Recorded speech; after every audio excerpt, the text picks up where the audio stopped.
آپ کیا ڈفرینس دیکھتی ہو پرانے پروفیسرز میں اور آج کل کے پروفیسرز میں؟ پہلے والوں کا کیسے تھے، you are a student as well, تو آپ کو کیسے ٹیچرز ملے، پروفیسرز ملے، اور آپ نے ان سے کیا لرن کیا کہ مجھے اپنے اسٹوڈنٹس کو کس طرح ٹریٹ کرنا ہے؟ I treat my students the way I was treated by my professors, Okay. or I always try to, which is because that's the only way I know, which is with a lot of respect, very demanding, which is not something that should be taken lightly.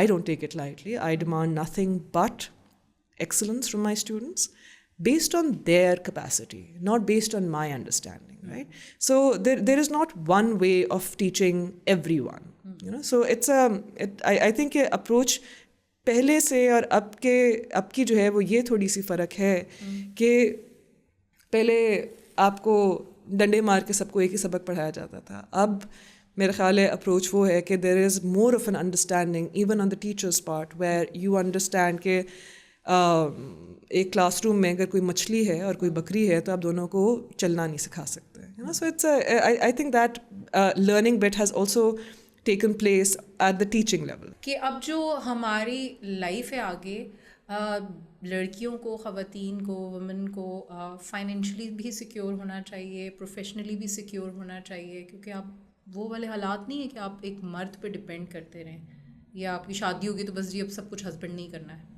I think that mentality is changing and should change more rapidly. So کہ آپ کو یہ پتہ ہے کہ لڑکی کا پیدا ہونے کا مطلب صرف اس کی شادی کے لیے پیسے اکٹھا نہیں ہونا چاہیے. ہمارے یہاں تو یہ ہوتا ہے نا، میٹرک سے جہیز جمع کرنا شروع کر دیتے ہیں، بیٹی کی شادی کرنی ہے، ٹھیک ہے بیٹا آپ نے بس بی اے کیا اور آپ نے شادی کرنی ہے. اب تو بیچلرز والا سسٹم ہی ختم ہو گیا، اب تو ایم فل سے کم آپ بات نہیں کر سکتے. ہاں، یہاں پہ لوگ بچیوں کا شادی کا ریزیومے زیادہ بنانے کے انٹرسٹ میں ہوتے ہیں کہ اس کو ڈاکٹر بنا کے شادی کرا دو تاکہ ڈاکٹر سے شادی ہوئی ہے تاکہ وہ پریکٹس نہ کرے، لیکن فٹافٹ جو ہے وہ ڈاکٹر تو بن گئے. ڈاکٹر بن کے آپ ڈگری ضائع کر دیتے ہیں، گھر میں ہاؤس وائف بن جاتے ہیں. ظاہر سی بات ہے یار، آپ سیٹ ضائع کر دیتے ہیں اپنے سالوں کے، اپنے ذہن کو تراشا ہوتا ہے ایک چیز کے لیے، آپ کیوں یہ کریں گے؟ لیکن آپ جب بچی کو ٹرین ہی ایسے کریں گے بچپن سے کہ بیٹا پڑھائی ہے اور پھر سسرال ہے، تو دیٹس اے پرابلم. آپ پہلے دن سے انہیں کہیں کہ بیٹا اپنے پیروں پہ پہلے کھڑی ہو لو، and you can decide what you want to do with your life. یہ کرتے ہوئے لوگ ڈر جاتے ہیں، پیرنٹس ڈر جاتے ہیں کہ یار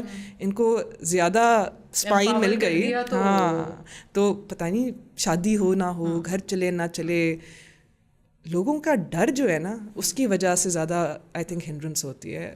ہمارے ذہن کی طاقت میں کوئی پرابلم نہیں ہے، ہمارے بچیوں کے سر میں ڈر ڈالنے کے میں زیادہ پرابلم ہے، انسیکیورٹیز پیدا کرتی ہے. ہاں، اور اس کو ان کو پروٹیکشن کے نام کے اوپر جو ہے نا وہ آپ سپریس بھی کر دیتے ہیں، وہ بڑا پرابلم ہے. You have to let them live, make their mistakes, learn their lessons and always know کہ they can come home. They are very well aware about all these things.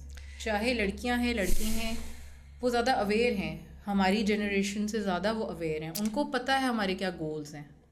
Yeah, I think that's true, but I also think there is more opportunity now. There is more opportunity for the kids, and there is more openness for even their parents to see what's going on in the world, right? And for them to understand کہ اگر انہوں نے یہ بچوں کو روکا تو the bachas will not be at par with their own peers, right? So وہ understanding I think has to go beyond one generation. It goes through the entire household for them to foster growth.